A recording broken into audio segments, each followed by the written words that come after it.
Hello there, I'm Sarah, your natural endometriosis expert. Welcome to my podcast. This is the place to be for information, advice and tips on managing your endometriosis naturally. I've been managing my own endo now successfully for about 20 years, and I've been running my own therapy business since 2008, helping others to do the same. If you're curious to cut through all the noise and rubbish that's out there and learn the key to managing endometriosis with minimal reliance on drugs and surgery, then this is the only podcast you'll need. Let's get started.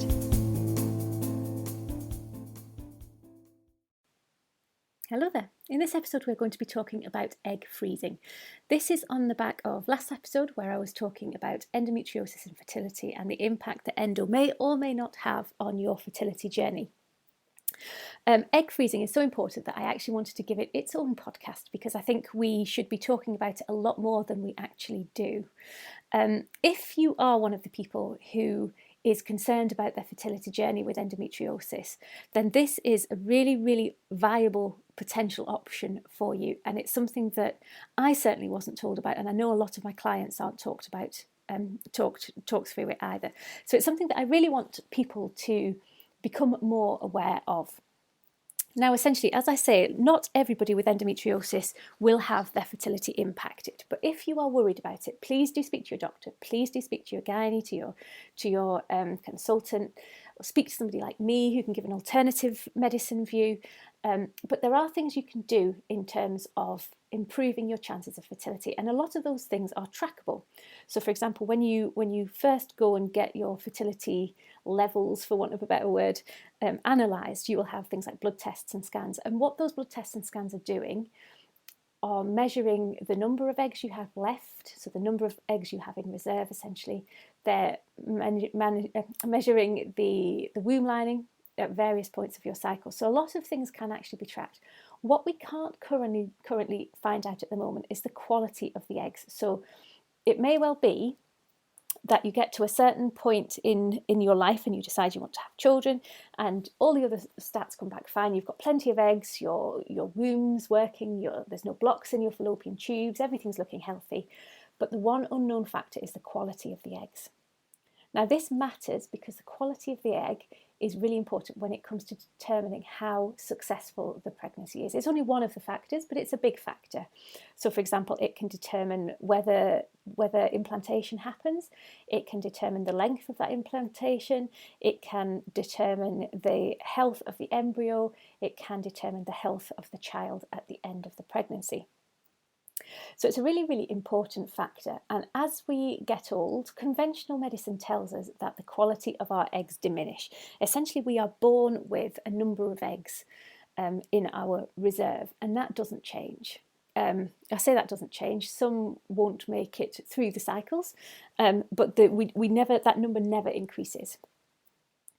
And conventional wisdom, conventional medicine will have us believe that the quality of these eggs deteriorates over time. And there is evidence to suggest that is indeed the case. However, there are things you can do to improve the quality of your eggs. However, unlike things like the number of eggs or the size of the lining or the thickness of the lining of the uterus, it's not measurable currently. So you can be doing all of these things for years and not actually know if you have good quality eggs. So one of the things, and I was actually talking about this yesterday to a really good friend of mine, one of the things that we should be talking about is the option of freezing our eggs. And that's especially important when you've got endometriosis, because when you've got endo, you are pushed a lot of the time, not all the time, but a lot of the time you are pushed into making a decision about having children very early on in your life, or even if it's not very early on, certainly sometimes earlier than you would like to make that decision. Sometimes people are told to try having babies. Sometimes people feel as if they need to have babies now because their fertility in later life may be impacted. Some people are forced to make the decision that they never want to have children, and that's not necessarily a decision that they feel ready to make either. Whichever situation you're in, it's not a nice place to be.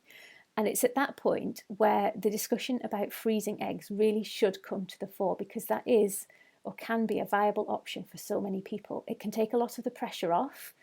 The options with frozen eggs are not just the obvious one in terms of re-implanting, if that's the word, the egg back into your own body, but you can also down the line, if you wanted to look at things like surrogates, you could also have a think about those options as well. That's the key. It gives you options. It gives you options that we should be talking about. Now, obviously, it may not be in line with your religious beliefs. It may not be in line with your ethical obligations or moral leanings, but for a lot of women, this is an option, and we should be talking about it to those who are open to hearing about it. So essentially, when you're freezing your eggs, it is doing exactly that. It's harvesting your eggs, which I never know if that's a weird expression or not. It sounds a bit weird when you say it, but anyway, it's harvesting your eggs and freezing them so that at some point in the future you can access them and you can go through IVF in whatever form that looks like that you want to go through at the time where you are ready to start your fertility or your conception journey. Now, there's a few things to think about when you've got endometriosis. So the first thing is the quality of eggs is an issue or can be an issue with endo. So you've heard me talking previously about things like stagnation and inflammation and toxicity and all these things all these buzzwords that I come out with when we talk about endometriosis.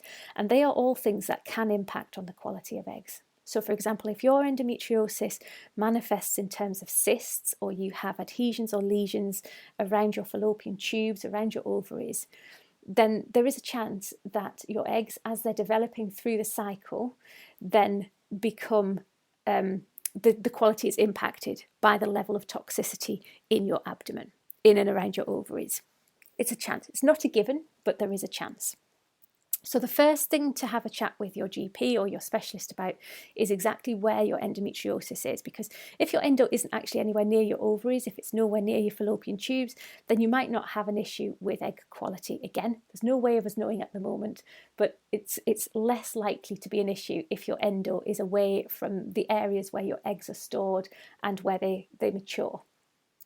It's less likely to be an issue. So that's the first thing to kind of get your head around. The second thing is the process of freezing the eggs. So essentially what happens is, for want of a better phrase, you undergo a mini kind of IVF treatment.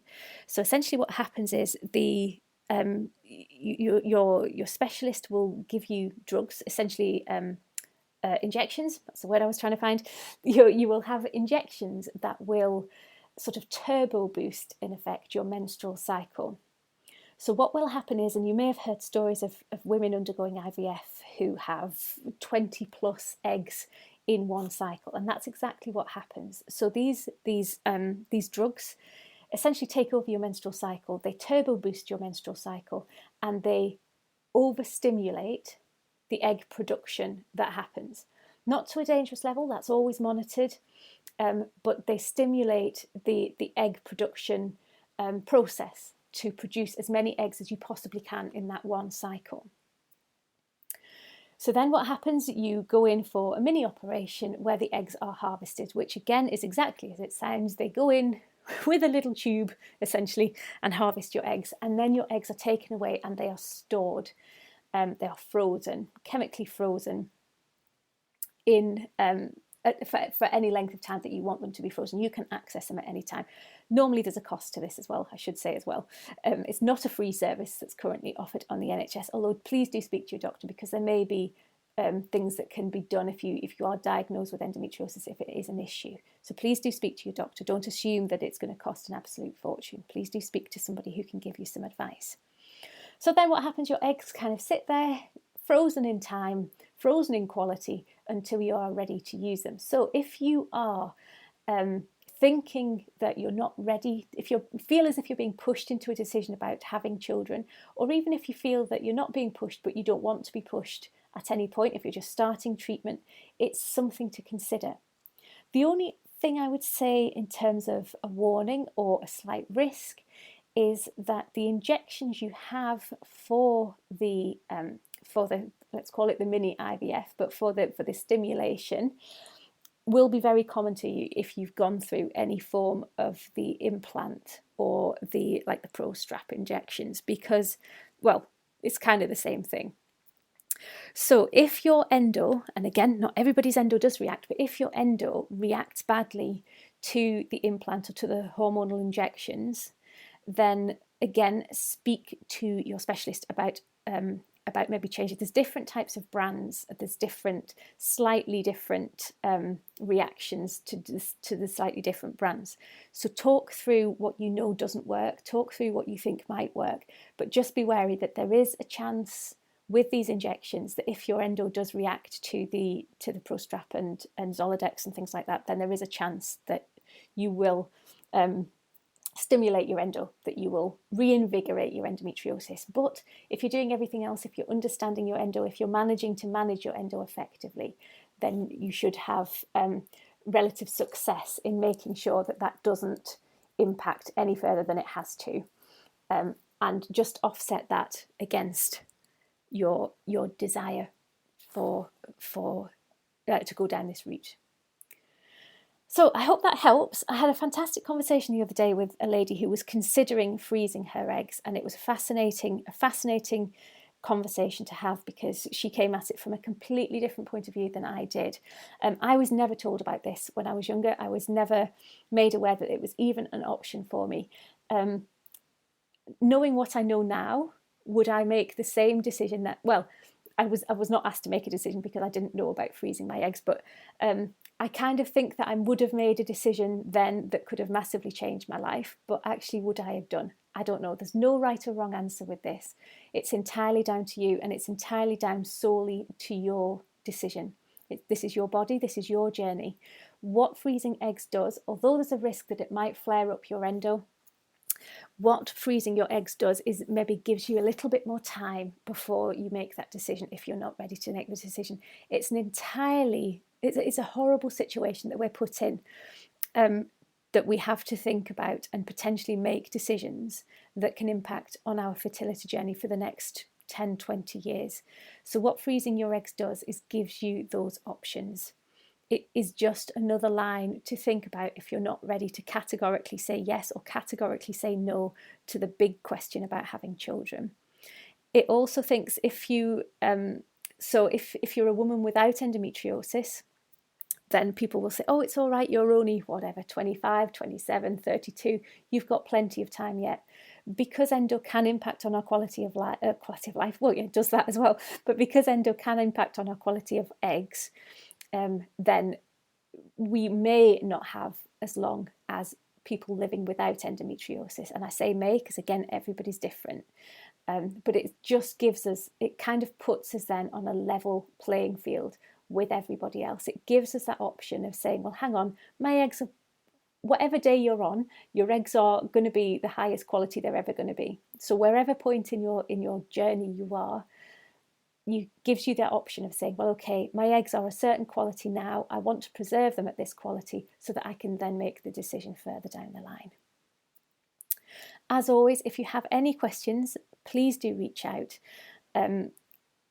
There are more options than most of us are ever told about. So please don't feel forced into making a decision about your fertility journey. Please do speak to your GP. If you don't like what your GP is saying, please speak to another GP. Please speak to your specialist, to your consultant. Please speak to somebody like me who can give you guidance on other options that are available. Whatever you choose to do, there are no right or wrong answers. The only right decision is whatever decision is right for you. But hopefully this podcast gives you hope that there are possibly more options than you've been told about. Thank you so much for tuning in today. I really hope that you found this podcast helpful. If you did, please hit follow so you can listen to more, and please also share it with anyone else who you think will benefit. And don't forget, if you're looking for women's health treatments, workshops or support within your workplace, you can find all of my services, including our monthly virtual clinic, over at www.healthyandwomenshealth.com. I'll see you next time.